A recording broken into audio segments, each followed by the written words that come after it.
अस्सलाम वालेकुम फ्रेंड्स। आज का हमारा जो टॉपिक है वो है रीजंस ऑफ डिक्लाइन और failure of most organisations in the world. कि दुनिया में ज़्यादातर जो ऑर्गेनाइजेशंस हैं, डिपार्टमेंट्स हैं, इदारे हैं, लोग हैं, फेल क्यों होते हैं? फेलियर की क्या वजह होती है? या कामयाब होते हैं पहले और फिर बाद में डिक्लाइन की तरफ चले जाते हैं? What is the reason? What are the reasons for that? So today we are going to discuss about this thing. According to me, these are the 6 most important factors that cause the devastation of any organization, the destruction of any organization. कोई भी organisation ज़वाल की तरफ अगर जाती है या कामयाब नहीं हो पा रही थी तो उसके इनमें से वजूहात होती हैं। गौर से सुनने वाली बात है। सबसे पहली चीज़, नॉट एक्सेप्टिंग ब्रूटल रियलिटीज और फैक्ट्स। कोई शख्स हो या कोई इदारा हो या इदारे का सरबराह हो, कोई बंदा हो, जब हम हमारे अंदर कोई फ्लॉज हो, कोई फॉल्ट्स हो, डिफेक्ट्स हो, परफेक्ट तो कोई नहीं होता ना। सबसे पहली चीज़ आप ध्यान रखें, nobody is perfect in the world, no organisation is perfect. There is always room for improvement in everything. हमेशा गुंजाइश होती है इम्प्रूवमेंट की, हर जगह, कोई परफेक्ट नहीं होता। तो एक जनाब हैबिट है, प्रॉब्लम है, बीमारी है, क्या है? ज़्यादातर लोगों में ये है कि अपने बारे में, अपने खिलाफ जो ब्रूटल रियलिटीज़ हैं, जो फैक्ट्स हैं, वो सुनने को तैयार हैं। जब हम अपने आप को परफेक्ट मानना शुरू कर देते हैं और ये समझना शुरू कर देते हैं कि हमारे अंदर कोई फॉल्ट नहीं, हमारे इदारे में कोई फॉल्ट नहीं, हमारी पॉलिसीज़ में कोई फॉल्ट नहीं, हमें कोई इम्प्रूवमेंट की गुंजाइश नहीं, हमें कोई मशवरे की ज़रूरत नहीं, तो सबसे बड़ी वजह तबाही की, ज़वाल की ही होती है। इदारे में बहुत गड़बड़ चल रही हो, प्रॉब्लम चल रही हो, मसाइल चल रहे हो, जिस तरह से आप चाह रहे हैं उस तरह से उस इदारा नहीं उठ पा रहा हो, उस तरह से प्रोग्रेस नहीं कर पा रहा हो, कंप्लेंट्स आ रही हो लोगों की तरफ से, कस्टमर्स की तरफ से, क्लाइंट्स की तरफ से कंप्लेंट्स आ रही हो, बज़ाहिर दिख भी रहा हो हमें कि प्रॉब्लम्स हैं, मगर हम इस चीज़ को मानने को तैयार ही नहीं हो कि वाकई कोई फॉल्ट है। तो ये सबसे बड़ा फॉल्ट है ना, सबसे बड़ा प्रॉब्लम, सबसे बड़ी प्रॉब्लम, सबसे बड़ी ऑब्स्ट्रक्शन, रुकावट, बॉटलनेक किसी भी इदारे के उठने में ही होती है। देखिए, जब तक हम ये मानेंगे नहीं, तस्लीम नहीं करेंगे कि हमारे अंदर कोई प्रॉब्लम है, तो हम अपने आप को चेंज कैसे कर, हम अपने आप को इम्प्रूव कैसे कर पाएंगे? We cannot change ourselves, we cannot change the organisation और the department unless we recognize, identify and admit the flaws in our system. अगर कोई निशानदेही कर रहा है, कोई पॉइंट आउट कर रहा है, तो सुनना चाहिए उसको। हम हमारे अंदर में से ही बहुत सारे लोग हैं या बाहर से आके कोई हमें आइडेंटिफाई कर रहे होते हैं, बता रहे होते हैं, तो हमें वो जहर लग रहे होते हैं। उल्टा हम उनको विक्टिमाइज करना शुरू कर देते हैं। और बड़े बड़े लोगों में मैंने देखा है, इवन पॉलिटिकल पार्टीज में, जो उनको सच बता रहा होता है, ब्रूटल रियलिटी बता रहा, उसको साइड लाइन किया गया। हालांकि असल ग्रोथ, डेवलपमेंट, प्रोग्रेस का रास्ते ही हुई होता है। जब हमें कोई पॉइंट आउट कर रहे होते हैं हमारा ये अगर फ्लॉज हम दूर कर दें तो हम अपने आप को इम्प्रूव कर सकते हैं, मगर हमें एग्जैक्टली वही बंदा सबसे बुरा लग रहा होता है कि ये कैसे कह रहा है। अगर कोई बंदा, कोई शरीफ आदमी बैठ के कहीं किसी मीटिंग में, किसी अहम फोरम पे हाईलाइट कर देगा ना उस बेचारे की बुराई आ जाएगी। Usually we do not accept the brutal realities that go against us. तो जब तक हम सुनेंगे नहीं भाई, इंप्रूवमेंट कैसे आएगी? तो अगर कोई नॉक कर रहा है, दस्तक दे रहा है, कोई बार बार आपको कह रहा है कि चीज़ों को सुधारने, डेवलप करने, इम्प्रूव करने की, एमिलियोरेट करने की ज़रूरत है, तो वी मस्ट लिसन। बड़े लोगों में सबसे बड़ी खूबी थी, वो सुनते थे सारे लोगों को, जो इवन हर बंदे की बात सुनते थे, हर सजेशन को सुनते थे।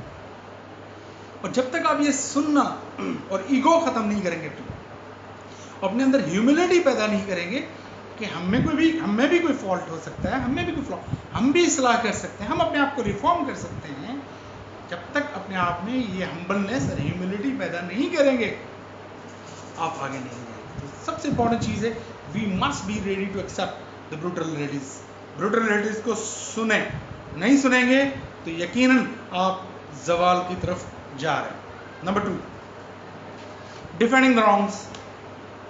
और बड़ी गलती, अव्वल तो कोई अगर अच्छी बात हाईलाइट कर रहा है तो उस शरीफ आदमी की अच्छी बात को हम रद्द कर देते हैं, वी रिफ्यूट, उसको गलत साबित कर देते हैं, हम उसको बुराई की लिस्ट में, विक्टिम्स की लिस्ट में शामिल कर देते हैं। चलो ये निचले दर्जे का मसला है। इससे बड़ा मसला ये है कि जब हमें पता हो कोई चीज़, हम पता हो कि कोई प्रॉब्लम है, सिस्टम में कहीं खराबी है, हमारे SOPs में कहीं प्रॉब्लम है, हमारी प्रोडक्ट में कहीं प्रॉब्लम है, हमारी डीलिंग में कहीं प्रॉब्लम है, उसको कोई आइडेंटिफाई कर रहे है, उसको तो छोड़ दो, मगर हम गलत चीज़ को डिफेंड करने के लिए मैदान में उतर आए कि नहीं जनाब जो हम कह रहे हैं वो सही है। तो when you start defending the wrong, जब आपने कोई गलत हरकत कर ली, गलत चीज़ कर ली, उसको फिर डिफेंड भी कर रहे हैं, तो ये एक और तबाही और जवाल की तरफ आपका एक बहुत बड़ा शानदार कदम है।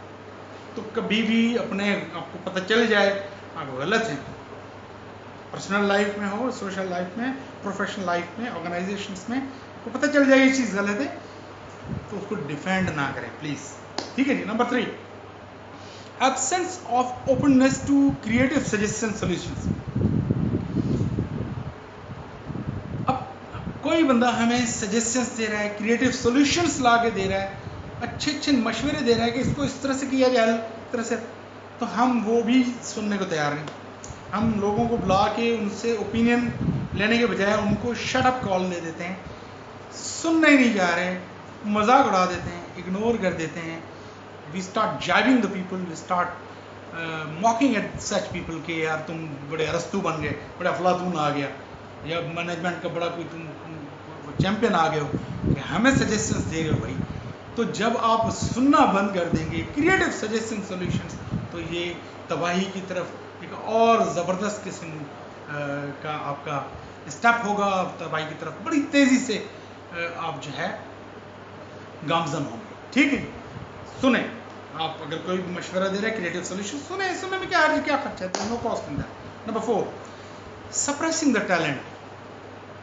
तो हमें कोई नज़र आ जाता है, कोई बंदा टैलेंटेड है कहीं हमारे ऑर्गेनाइजेशन में और राइज कर रहा है और वो कुछ नई चीज़ बता रहा है, नई चीज़ हमेशा चैलेंजिंग, रेवोल्यूशन, बगावत, म्यूटनी समझा जाता है उसको, नई चीज़ को, नई बात को बगावत समझा जाता है और उस बंदे को बागी करार दिया जाता है, लेबल कर दिया जाता है बागी, गलत आदमी, इससे बच के रहो, सब दूसरों को बता दिया इससे बच के रहो, he is going against the organisation, he is going against the management.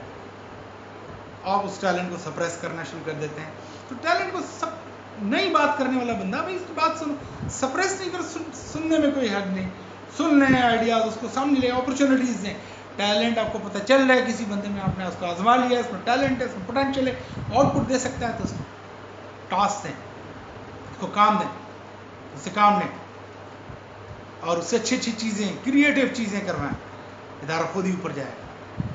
ठीक है जी। Number 5, lack of initiatives. जनाब लीडर में खूबी होनी चाहिए कि वो इनिशिएटिव ले, हर डिफरेंट और नई चीज़ और बेहतर चीज़ में सबसे पहले कदम उठाए, पहल करे, हर अच्छी चीज़ों में अच्छे स्टेप्स लेने में इनिशिएटिव। कोई हमें कुछ अपने आप को अपडेट करना है, अपनी SOPs को अपडेट करना है, कोई सॉफ्टवेयर इंडक्ट करने हैं, प्रोडक्ट में तब्दीली लानी है, प्रोडक्ट में डिफरेंशिएशन करनी है, प्रोडक्ट को अपग्रेड करना है, कस्टमर डीलिंग में कुछ चेंजेस लानी है, कुछ नए प्रोसीजर्स, पॉलिसीज़ को थोड़ा रिवाइज करना है। अगर करना है, be bold in taking initiatives. जो लोग इनिशिएटिव लेने में डरते हैं और इनिशिएटिव नहीं ले पाते, वो भी, ऐसे लीडर्स भी और ऐसे इदारे भी पीछे रह जाते हैं और दूसरे उनसे आगे निकल। तो फॉलोअर मत बने, इनिशिएटिव लें, नई चीज़ें, रिस्क लेना पड़ता है, रिस्क लिए बगैर आप अच्छी और बेहतर चीज़ें हासिल नहीं कर पाते। Number 6, lack of execution. Plan तो बड़े होते हैं, बातें बड़ी होती हैं, पेपर पे डिस्कशंस, मीटिंग्स लंबी, उसमें 20-20, 15-15 चीज़ें हम डिसाइड करते हैं कि हमने ये डिसाइड कर लिया, अब ये SOPs ये फॉलो की जाएंगी। मगर जब टाइम आता है उसको इम्प्लीमेंट करने का, उन ऑर्डर्स को कैरी आउट करने का, उन प्लान्स को कैरी आउट करने का, अमली जामा बनाने का आता है, तो हमारे प्लान धरे के धरे रह जाते हैं, पेपर में ही रह जाते हैं। मसला ये नहीं कि हमने प्लानिंग कितनी की, मसला ये नहीं हमने कितनी मीटिंग्स की, मसला ये नहीं हमारे पास कितने अच्छे आइडियाज, सबके बहुत आइडियाज होते हैं। सबसे इम्पॉर्टेंट चीज़ एक लफ्ज़ है एग्जीक्यूशन। अगर हम अपनी तमाम प्लान की हुई चीज़ों को एग्जीक्यूट कर रहे हैं, फॉलोअप कर रहे हैं, मॉनिटरिंग कर रहे हैं, उस देखें कि at the end of the day, end of the month, end of the year आपने कितने प्लान्स को कैरी आउट किया, कितने प्लान्स को इम्प्लीमेंट किया और सक्सेसफुली उसको एग्जीक्यूट करके दिखाया आपने, और उसका रिजल्ट सामने आया। तो रिजल्ट सामने लाना एग्जीक्यूशन होता है, उसके लिए डिसिप्लिन की ज़रूरत होती है, उसके लिए मॉनिटरिंग फॉलोअप की ज़रूरत होती है। तो मेरे दोस्तों, आज के सेशन में मैंने जो सोचा कि इदारे क्यों ज़वाल की तरफ जाते हैं, क्यों ऊपर नहीं उठते, तो ये 6 बड़ी तल्ख हक़ाइक़ हैं जिनको हमें समझने की ज़रूरत है। और लिटरली ये चीज़ें मैंने बहुत सारे जहाँ जहाँ इदारों में मुझे मौका मिला लीड करने का लोगों को, तो अल्हम्दुलिल्लाह मैंने इम्प्लीमेंट की। ब्रूटल फैक्ट्स, ब्रूटल रियलिटीज़ को सुना, बड़ा दिल चाहिए इसके लिए, बड़ा हौसला चाहिए। बहादुर लोग सुनते हैं, डरपोक नहीं सुनते, और जो है इनकॉम्पिटेंट लोग नहीं सुनते। कॉम्पिटेंट लोग जिनको किसी का डर नहीं होता, जिनको कोई खौफ नहीं होता, वो बड़ा मुस्कुराहट से आराम से, इवन एब्सर्ड क्यों ना बातें हो रही, मज़े का खेस क्यों नहीं बातें हो रही, भले क्यों हल्के आइडियाज़ क्यों नहीं आ रहे हो, सुनते हैं, आराम से सुन के उन लोगों को रिस्पॉन्ड करते हैं। और मैंने अल्हम्दुलिल्लाह ये सारी चीज़ें, जैसे रॉन्ग को मैंने अपनी लाइफ में सीखा है। जब मुझे पता चल जाता है कि मैं कहीं गलत हूँ, तो मैं उसको कम से कम डिफेंड करना छोड़ देता हूँ। अगर मैं उसको सबसे पहले तो एक्सेप्ट करना चाहिए, अगर एक्सेप्ट ना भी करूँ, एक्सेप्ट कर लेता हूँ, वो प्रॉब्लम। एक्सेप्ट दिल में कर देता हूँ, दिमाग में कर लेता हूँ, अपने आप को चेंज करने की कोशिश करता हूँ। और एक्सेप्ट ना करूँ तो कम से कम डिफेंड नहीं करता कि हाँ मैं गलत था, मैं गलत नहीं था, मैं सही था। नए आइडियाज आते हैं, मैं तो I am thirsty for the new idea. कोई भी अच्छा बंदा, अच्छा लीडर है ना, थर्स्टी, उसको थर्स्ट नए आइडियाज़ को वेलकम करता है। टैलेंट को कभी सप्रेस नहीं करे, टैलेंट से मत डरें, टैलेंट को आगे लाएं, ऊपर लाएं। जिसमें हर बंदे में कुछ ना कुछ पोटेंशियल है, उसके पोटेंशियल, कैपेबिलिटी, कैपेसिटी, कॉम्पिटेंसीज के मुताबिक उसको यूटिलाइज करें, you get the results, definitely you get the results. Under estimate करना लोगों को, और लोगों को जो है वो ह्यूमिलिएट करना, और लोगों को उनकी बुराई करना हमेशा, और लोगों को इनकॉम्पिटेंट जाहिर करना, और उनकी हमेशा जो है वो कोताहियाँ और फॉल्ट्स निकालना, ये इतना फ़ायदेमंद साबित नहीं हुआ दुनिया में। मैनेजमेंट के तमाम एक्सपर्ट्स कहते हैं अगर आप लोगों की स्ट्रेंथ्स पे काम करेंगे और उनकी स्ट्रेंथ्स पे ही उनसे काम लेंगे, तो आप डेफिनेटली ज़बरदस्त बहुत जल्द रिजल्ट लेंगे। इनिशिएटिव्स लेने चाहिए जब आपको लगे कोई चीज़ सही डायरेक्शन में ले जाएगी और इसके करने से बड़ी तब्दीली और बेहतर चीज़ें होंगी, तो इनिशिएटिव लेना चाहिए। लैक ऑफ एग्जीक्यूशन, चीज़ों को अगर डिस्कस किया मगर किया नहीं, much is said and less is done at the end of the day, then there is no benefit. So there should be practicality, there should be execution, implementation of what has been planned on paper. Thank you very much. I hope you like the video. If you like the video, you must subscribe my YouTube channel. Thank you very much, friends. अब इनका solution भी मैं discuss करूँगा।